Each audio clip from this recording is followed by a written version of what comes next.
નમસ્કાર નમસ્કાર નમસ્કાર નમસ્કાર વિદ્યાર્થી મિત્રો, કેમ છો? મજામાં? ભાઈ સાહેબ ગુજરાતીમાં ચમત્કાર જોયો. તમે જોયું હશે ભાઈ, વિજ્ઞાન ગણિતનું મેથ્સ સ્ટાન્ડર્ડ બેઝિક, અને હવે વારો છે સંસ્કૃત. તો ભાઈ જોરદાર અને સાથે આપણે સ્વાગત કરીએ છીએ મોહિત સર. Welcome sir. જણાવી દો બોર્ડ એક્ઝામ માટે સંસ્કૃત વિષયનું પ્લાનિંગ સર. સંસ્કૃતનું પ્લાનિંગ જણાવી દઈએ. અંગ્રેજીનું પેપર તો બહુ સારું ગયું જઈશે બધું, બરોબર. એ દઈને આવી જ ગયા છીએ તો આપણે જણાવી દઈએ કે ભાઈ 16 તારીખે આપણું પેપર છે. ઓકે, તો 11, 12, 13, 14, 15 તારીખ લગીને કેમ આયોજન કરવું, કેમ આ 80 માંથી 80 પૂરા કરવા, એની આપણે અત્યારે છેલ્લી મિનિટમાં શું તૈયારી થઈને એ જોવાની છે. ચાલો શરૂ કરી દઈએ.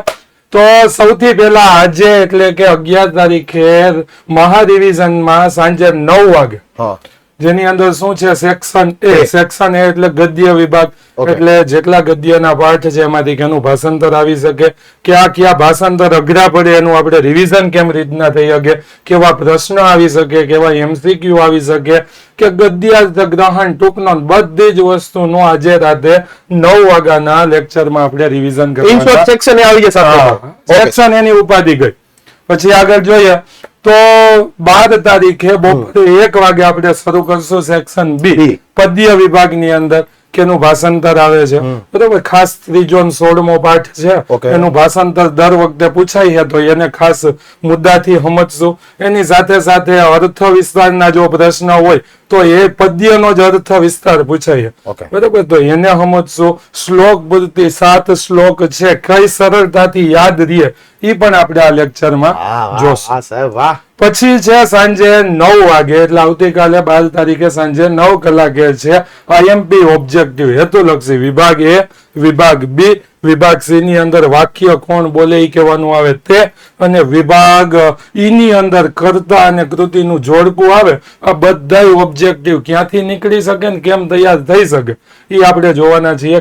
બધી વસ્તુ આવી ગઈ. હા, એક માર્ક નું બધું આવી જાય. વ્યાકરણ સિવાય, કેમ કે આગળ ફેરવો જોઈએ એટલે ખબર પડે, કેમ કે વ્યાકરણ માટેનો આખો એક લેક્ચર આપણે લઈને આવવાના છીએ. અહીંયા છે વિભાગ સી એટલે નાટ્ય વિભાગ. 4, 8, 14, 19 4 નાટક છે. એમાંથી ખાસ ટૂંકનોન વિદ્યાર્થીને લખવી બહુ અઘરી પડે, તો એ કઈ રીતે તૈયાર કરે તો એને ટૂંકનોન યાદ રહી જાય, કયા મુદ્દા યાદ રાખવાના.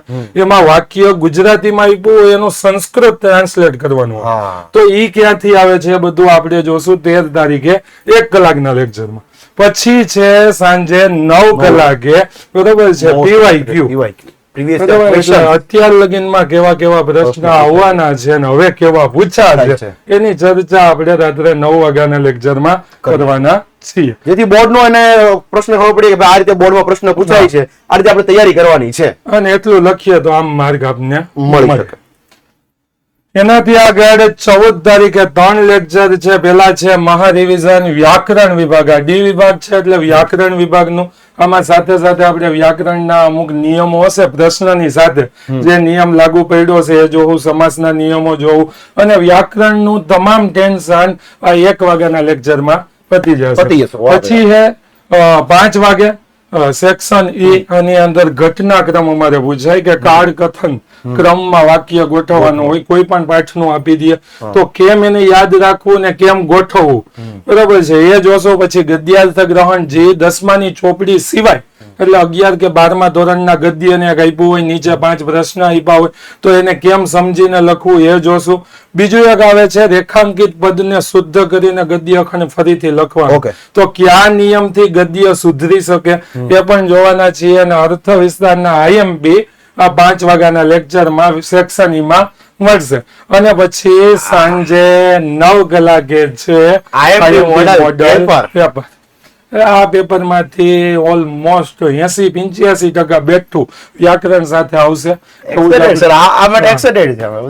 મહત્વની વસ્તુ સાંજે 9 વાગે. 9 વાગે.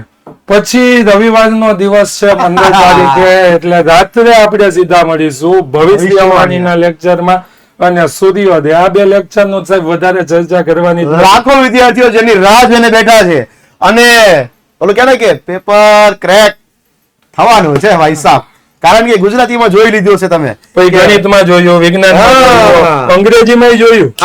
હવે વારો છે સંસ્કૃતનો. ભાઈ 16 તારીખે વહેલી સવારે સૂર્યોદય છે, સવારે 4 કલાકે, અને જેવું પેપર પૂરું થશે એટલે બપોરે 1:30 કલાકે અથવા તો અરાઉન્ડિંગ 2 વાગે આસપાસ પેપરનું સોલ્યુશન થશે અને ત્યાર પછી સાહેબ પછી સાહેબ નો વારો આવે એસએસ માં સાહેબ આવવાનું પહેલી વાર એવું થાય હા બરોબર છે. નકર મને એવું હતું કે પેલા શરૂ હું કરું પૂરું હું કરું, પણ હવે આ વખતે પરીક્ષા પૂરી આપણે જાની દાદા કરશે.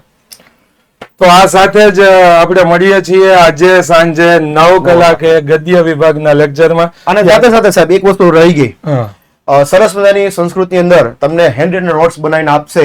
એ હેન્ડ રિટન નોટ્સ તમને ક્યાંથી મળશે? તો કે આપણી વોટ્સઅપ યુથ વિદ્યાકુલ નામની આપણી વોટ્સઅપ ચેનલમાંથી તમને સંસ્કૃત વિષયની જે મોહિત દાદાએ પોતે લખેલી છે એવી હેન્ડ રિટન નોટ્સ તમને ત્યાંથી મળી જશે. તો આ આખું જે પ્લાનિંગ છે એ મુજબ તમે દરેક લેક્ચરની અંદર પૂરેપૂરો અંત સુધી જોડાયેલા રહેશો તો સંસ્કૃતમાં તમારા પૂરામાંથી પૂરા માર્ક આવવાના ચાન્સીસ છે ને છે. બીજું સાહેબ કઈ કેવું હોય તો? ના બસ બાકી ઓલ ધ બેસ્ટ. તૈયારી કરવા માંડો આજથી જ, એટલે આપણે 16 તારીખના પેપરમાં 80 માંથી 80 આવે ને આવે. તો આ સાથે જ વંદે માતરમ, ભારત માતા કી જય, જય ગરવી ગુજરાત, જય તો સંસ્કૃત.